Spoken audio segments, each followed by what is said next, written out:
Hi, I'm Sam, welcome to The Basic Brush, and in this episode I want to tell you how I go about choosing how to make a gift for a friend. Well, I had to think, what do we do a lot? Well, we play a lot of Game of Thrones miniatures game. So I thought to myself, what could be a good gift that they can't buy? And gaming components are a perfect place to start. If I look at the tokens on the board, we've got tokens for almost anything. Objective tokens, I've got these ones, he's got these ones, so that wasn't going to suit. But the other components of the game include this part here. This is called the tactics board, and basically you take turns capturing different points on this board as you play through the game and different abilities occur.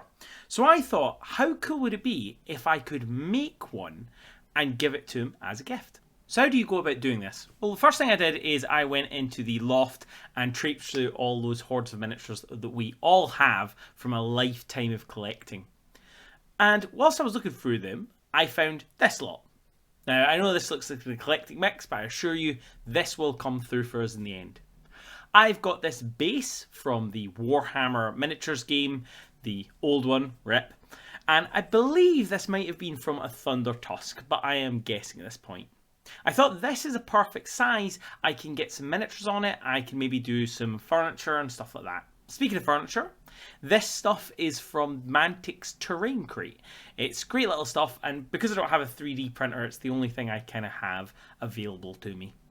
I think I either won this in a tournament, or maybe I bought this in like one of those big sales they have where you can just buy loads of stuff. It doesn't matter where I got it from, this is what I'm planning on using. This stuff here is called Milliput. If you're familiar with green stuff, imagine Milliput on a slightly bigger scale. It's not quite as sculptable as green stuff, but it is going to go rock hard. I have also got this new toy that I've got now a couple of months back from Green Stuff World. I believe they had a sale on, maybe one of the Black Friday sales. And this is a roller to allow me to do flagstones, which is going to be quite good because the kind of idea that I was having was to make this sort of meeting room appearance, representing each of the 5 slots on the tactics board. So you can see here, maybe I'll put some of the shelves on, I'll put the table on, and I'll put some guys around it. But we'll see how we get on. The first thing to do then was to get the Milliput out. And as you can see here, rolling it out turned to be a little bit trickier than I expected, mainly because it's a lot tackier than I thought. That didn't work out very well, so the second time round, I wet everything down. This seemed to stop the Milliput from sticking to my roller and my hands, so I managed to get a nice thickish layer down.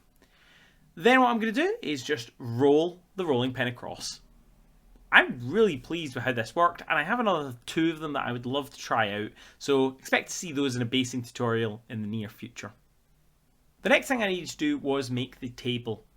I had a try at putting on the single table, but I ended up with a lot of dead space, so I decided I was going to cut these 2 tables down to size and actually fit them together, again using a little bit of milliputty to fill in the crack that runs along the middle. And this gave a much bigger surface, which meant that my items weren't going to be quite so cluttered when it came to the board. The actual tactics board has 5 slots in it. Each one does a different ability. The first one, crown. I didn't have any crowns, so I'm thinking of maybe using this throne to reflect the same thing. Because I'm on a budget, I'm going to cut up some old swords from various miniatures across time and stick them on to make my own, well, Game of Thrones throne? Sword throne? Sword of Thrones? Might need to check that in the edit what it's called. Oh no, he's a fake Game of Thrones fan. The shame! The second icon I have here is the horse. Again, I didn't have any tiny horses, but I did have a horse head. If nothing else, this sends him a bit of a Godfather message of don't take on the Greyjoys because we will leave a decapitated horse in your bed. Wrong movie franchise. Some of you probably too young to even remember that. Never mind. The third icon is a nice simple one. It's a pair of crossed swords. So I looked through my collection of swords before I chopped them up and I chose this one. This is from the old Chaos miniatures and it doesn't perfectly sit in with the Game of Thrones theme. It's close enough though, and I quite like the effect it's going to have.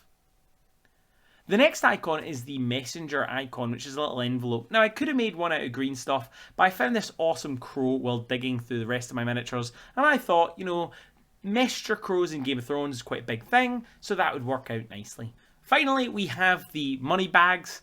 Again, the money bags, I didn't have any little pouches of gold, but I did have this awesome chest. So I painted that up, and that'll go in nicely.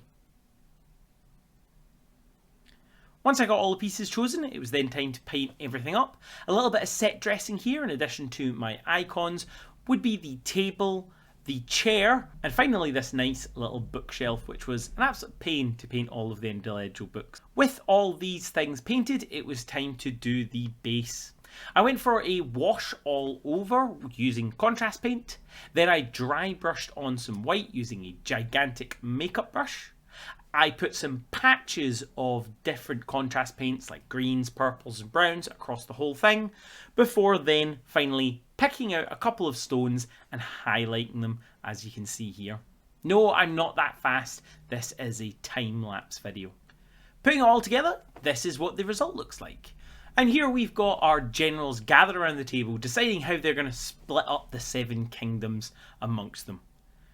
Pretty funny considering there's only 5 of them that are able to fit. Thank you very much for watching. If you've got any comments or something that you would like to see next, leave them below. Otherwise, give us a like and subscribe. It really helps out the channel. And I'll see you in the next one. Oh man, that's awesome.